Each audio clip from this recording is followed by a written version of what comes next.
अस्सलाम वालेकुम। अपना लिटरेचर में आप सबको खुशामदीद। अगर आप मेरे चैनल पे न्यू हैं तो मेरे चैनल को लाइक करें, शेयर करें और सब्सक्राइब करें ताकि मेरी हर आने वाली वीडियो आप तक पहुंच सके।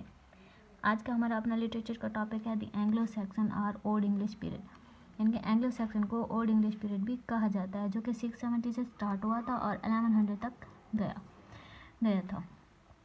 एंग्लो सैक्सन पीरियड देख लेते हैं। एंग्लो सैक्सन पीरियड जो है वो है क्या? एंग्लो सैक्सन जो है वो 3 ट्राइब हैं, एंग्लिश, सैक्सन एंड ज्यूट्स। अब देखते हैं ये कहाँ से आए थे। एंग्लिश जो थे वो जर्मनी से आए थे, सैक्सन जो थे वो सैक्सनी से आए थे, जो ज्यूट्स थे वो डेनमार्क से आए थे। बल्कि यूँ कहा जाए कि वो आए नहीं थे बल्कि उन्हें बुलाया गया था, उन्हें इन्वाइट किया गया था। उन्हें इन्वाइट किसने किया था? उन्हें इन्वाइट किया था कैट्स ने। अब जो कैट्स हैं वो कौन है? Celts are group of Indo European people 600 BC to 15 AD। Celts जो है वो इंडो यूरोपियन पीपल का एक ग्रुप है जो कि 600 BC से 50 AD तक ब्रिटेन में रहा था। अब उन्होंने कैट्स ने जो है इन 3 ट्राइब्स को क्यों बुलाया था? उन्होंने इसलिए बुलाया था क्योंकि कैट्स के ऊपर एक पिक्ट जो एक वैश्य ट्राइब थी, जो एक ख़तरनाक ट्राइब थी, वो इन पर अटैक कर रही थी। तो कैट्स ने अपनी मदद के लिए एंग्लिश, सैक्सन और ज्यूट्स को बुलाया था ताकि वो इन्हें बचा सके। लेकिन अब जो मेन बात है वो ये है कि जो कैट्स ने बुलाया था उनको मदद के लिए था, लेकिन इन 3 जो ट्राइब थे, एंग्लो सैक्सन और ज्यूट्स, इन्होंने कैट्स को ही माउंटेन्स एरिया में रहने पर मजबूर कर दिया था, इन्हें बर्तानिया से निकलने पर मजबूर कर दिया था। अब देख लेते हैं कि इनके जो 2 ट्राइब थे, जो बेसिक ट्राइब थे, ब्रिथोन और गाइल्स, वो कहाँ रहने लगे। ब्रिटेन जो थे वो इंग्लैंड, स्कॉटलैंड और वेल्स में रहने लगे, और जो गाइल्स थे वो आयरलैंड में जाके बस गए।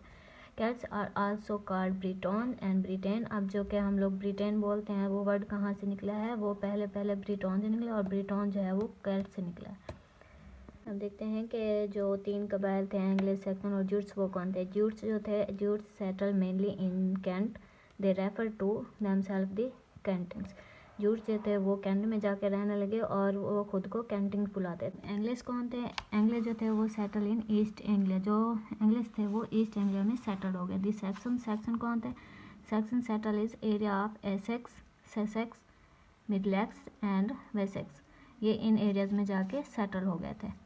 अब बात करते हैं हम इनके ओल्ड इंग्लिश लिटरेचर की। ओल्ड इंग्लिश लिटरेचर में आ जाता है also called Anglo Saxon literature. Old English literature को एंग्लो सैक्सन लिटरेचर भी कहते हैं।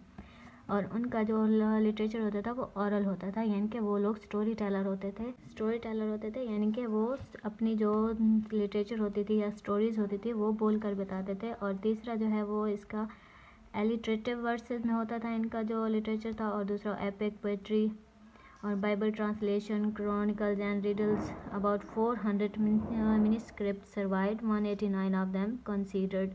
400 मैन्युस्क्रिप्ट जो थे वो सर्वाइव कर पाए थे, और उनमें से 189 जो हैं वो मेन समझे जाते हैं। अब आ जाते हैं हम इनके इम्पोर्टेंट पोइटिक वर्क्स में, मतलब कि उनके जो वर्क थे वो क्या क्या थे। सबसे पहले आ जाता है विडसिट, दूसरा आ जाता है बेओवुल्फ, तीसरा आ जाता है ड्योर, चौथा आ जाता है बैटल ऑफ मेल्डॉन, 5वां आ जाता है दी वेंडरर, और छठा आ जाता है दी फॉररर। अब हम आ जाते हैं इसके मेजर राइटर्स की तरफ। मेजर राइटर जो थे वो इसके 4 थे। पहले पे आ जाता है Bede, Caedmon, Cynewulf and Alfred the Great. पहले इतना काफ़ी है, फिर कल हम इसके इन 4 राइटर्स के बारे में डिस्कस करेंगे। उसके लिए आपको मेरा चैनल सब्सक्राइब करना होगा ताकि मेरी आने वाली न्यू वीडियो जो है वो आपको मिल सके। तो सब्सक्राइब करना मत भूलिएगा। शुक्रिया।